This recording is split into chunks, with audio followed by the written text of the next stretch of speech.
10만 원을 벌고 100만 원을 벌고 1000만 원을 벌어야지 1억이 되는 거지. 첫 계단을 못 가니까 가난한 사람들은 이 작은 돈의 기회를 놓치기 때문에 그 큰 돈을 벌기가 어려운 것 같아요.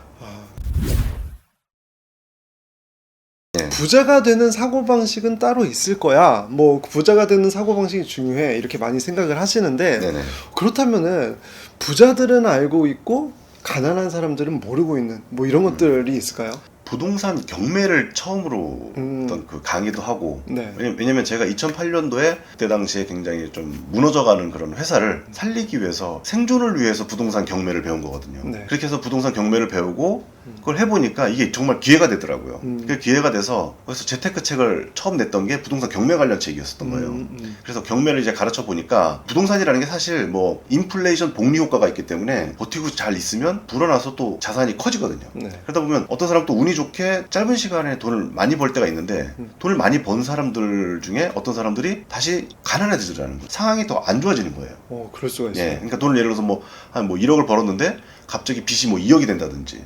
그래서 그런 걸 보면서 부자와 가난한 사람의 어떤 차이점이 자꾸 보이더라고요. 경매를 하다 보면 명도라는 걸 하게 되거든요. 네. 명도라는 건 내가 낙찰받은 집에 그 사람을 이제 내보내는 거. 그리고 그 사람에 내보내고 그 사람으로부터 이제 집을 인도받는 건데 그 명도하는 그 대상자들 중에서 채무자라고 빚을 지고 빚을 갚지 못해가지고 경매당한 사람들이 있어요. 네. 그 사람들하고 이제 대화도 하고 이야기도 하고 명도하는 과정에서 그 사람들의 어떤 생활 습관이라든가 그걸 이제 알게 되는 거죠. 그 사람들의 가치관이나. 네. 그러면서 느낀 게 부자와 가난한 사람들의 어떤 차이가 있구나.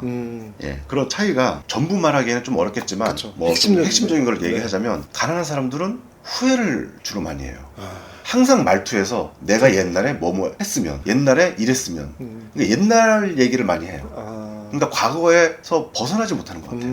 그러니까 과거의 어떤 그런 영광, 과거의 어떤 그런 후회 거기에서 벗어나지 못하고 항상 현재 속에서도 과거만 생각해요. 예. 예를 들어서 그 술집에 가면은 갑자기 목소리가 커져서 들어보면 내가 왕년에 있잖아. 네, 그렇죠, 그렇죠. 이런 느낌. 그러면서 왕년에 그거를 유지를 했으면 내가 너 지금 이 상태가 아니야 라는 어떤 그런 뉘앙스로 계속.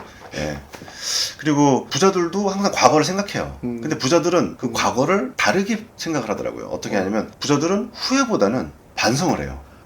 내가 이때 이렇게 했으면 뭐 이렇게 더 나았을 건데 이런 식으로 과거의 어떤 작은 것도 반성을 하기 때문에 똑같은 과거를 생각해도 반성을 하는 사람은 발전하는 거고 후회를 하는 사람은 그 과거 속에서 나오지 못하는 거죠. 그러면 반성은 앞으로의 계획이 포함된 내용인 거겠죠. 그렇죠. 그렇죠. 내가 과거에 후회만 하면은 그 과거 속에서 끝나는 거고 그쵸. 반성이라는 건 미래지향적인 내용까지 포함이 된다. 네. 후회는 과거에서 앞으로의 계획이나 그런 게 하나도 진짜 없이 그냥 그것만 계속 그리는 거죠. 그거에 대해서 자기만 자책하고. 근데 그 자책을 또 하면 또 자신감도 더 없고 뭔가 스스로가 발전적인 생각을 더 못해요. 위축이 돼서 자기 스스로가 자신을 탓하는데 남들도 자신을 탓하고 나도 나를 탓하는데 그럼 내가 어떻게 발전할 수 있겠어요? 그렇죠. 예. 근데 부자들은 자책보다는 반성을 하는 거죠. 그래서 스스로가 격려하고 그렇게 하면서 더 자신에 대해서 어떤 멘탈을 더 다독여 주는 거죠. 사실 이게 엄청 작은 차이라고 볼 수도 네, 있거든요. 네. 그래서 근데 그리고 사람들이 자주 하는 생각이기도 하고요. 과거에 네. 대한 생각은 다 한 번씩은 하잖아요. 그리고 그쵸. 누구나 살면서 한 번쯤은 좋았던 시기가 있었기 네, 맞아요. 때문에 네. 그래서 내가 그 시기를 떠올렸을 때 어떤 생각을 하고 있는지도 잘 살펴볼 필요가 있을 것 네, 같아요. 예, 그럼 또 다른 특징은 어떤 게 있을까요? 그리고 이제 또 하나가 공짜. 예. 부자들은 공짜를 다 싫어해요. 진짜요? 예, 공짜는 무조건 그거에 더 큰 비용을 지불한다는 걸 알아요. 뭐 내가 예를 들어서 소매점으로 장사를 하는데 거래처, 도매점들은 항상 소매점들한테 물건을 납품을 해야 되니까 대부분이 도매점들이 소매점들한테 접대를 하려고 그래요. 뭐 같이 뭐 식사도 하자, 뭐 좋은 곳에 데려가겠다, 뭐 맛있는 걸 대접하겠다, 그리고 뭐 선물을 드리겠다, 뭐 그러면은 초보 장사꾼이나 좀 잘 모르는 사람들은 그걸 넙죽넙죽 잘 받아요. 왜냐면 내가 그만큼 물건을 써주니까 나한테 그걸 하는 당연한 보답이라고 생각을 하니까 그걸 받아요. 근데 그걸 받으면 그때부터 그 공짜를 줬던 관계에서 헤어나지 못해요. 예를 들어서 내가 접대를 뭐 100만 원어치 받았어요. 그럼 접대 100만 원어치 받으면 어떻게 하든지 그 100만 원 접대한 사람은 100만 원에 대한 비용을 뽑기 위해서 물건을 비싸게 공급을 해도 난 그 비싸게 받아도 그 물건을 값을 깎지를 못해요. 접대는 접대대로 뭐 예를 들어서 공짜를 받고 거래를 안 한다. 그러면은 오히려 걔네들 그걸 약점을 갖고 공격을 해요.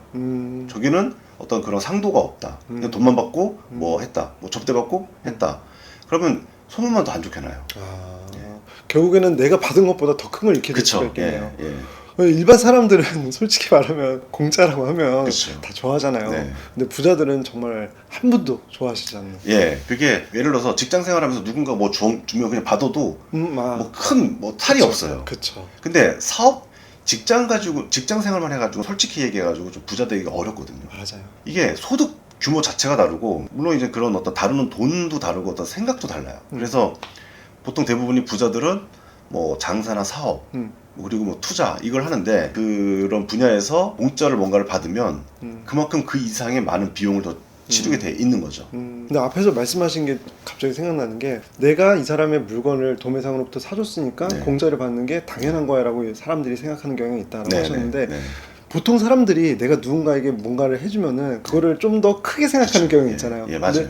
근데 부자는 그렇지가 않고 딱 그냥 객관적인 그 거래로만 생각하는 게 가능하기 때문에 네. 공짜를 안 받을 수도 있고 네. 더 큰 게 따를 수도 있고 이렇게 그쵸. 생각할 수 있어요. 차라리 그거 뭐 100만 원 접대 안 받고 차라리 100만 원어치 싼 데서 물건을 공급받고 그래야지만 경쟁력도 올라가고 뭐 가격 경쟁력이 올라가니까 장사도 그러니까 이게 접대를 많이 받는 어떤 그런 장사꾼들이나 사업가들은 스물스물 망해가거든요. 그 망해가는 이유가 일단 접대를 많이 받는 곳은 경쟁력이 안 돼요.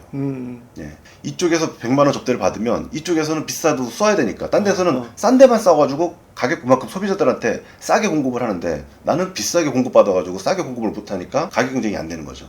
예. 그런 식으로 더 많은 대가를 계속 치르게 돼요. 진짜 이게 무서운 말인 것 같아요. 나도 모르게 망해간다. 그렇죠. 투자에 대해서도 조금 말씀해 주실 수 있을 것 같은데요. 네. 투자 같은 경우에도 내가 노력하지 않는 뭐 공짜로 돈을 벌게 해주겠다. 뭐 공짜로 뭘 해주겠다. 미끼를 던지는 그런 게 있죠. 네. 그런 거를 덥석 물었다가는 오히려 그게 공짜가 아니고 더 많은 비용. 예전에도 어떤 경우가 있었냐면 물론 이제 지금은 워낙 또 막 경쟁도 심하니까 저기지만 옛날에는 공짜 강의가 그렇게 많았었어요. 지금도 좀 공짜 강의가 많은데 맞아. 공짜 강의는 공짜로 들어보면 그게 공짜가 아니에요.